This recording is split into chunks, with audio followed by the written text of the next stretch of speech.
Hi friend, আজ তো বৃষ্টি হচ্ছে, সবাই জানো খুব খুব বৃষ্টি হচ্ছে।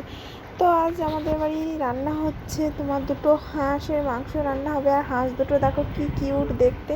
তো কিছু করার নেই, মানুষ হচ্ছে রাক্ষস, জানো তো।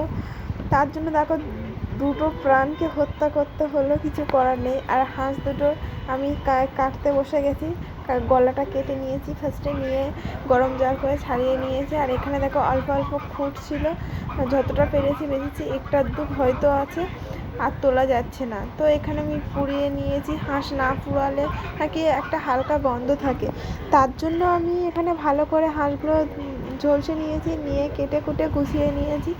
আর একা হাতে করতে গেলে তো অনেক সময় লাগবে, তার জন্য তাড়াতাড়ি বসে গেছি। আর এখানে আদা রসুন পেঁয়াজ, গোটা জিরে, গোটা গরম মশলা মিক্সিতে পেস্ট করে নিয়েছি। আর এখানে পেঁয়াজ কুচি নিয়েছি, একটু সর্ষের তেল নিয়েছি, নিয়ে ভালো করে মিক্সড করে নিয়ে রেখে দিয়েছিলাম 10 মিনিটের মতো। তারপরে ভালো করে কষিয়ে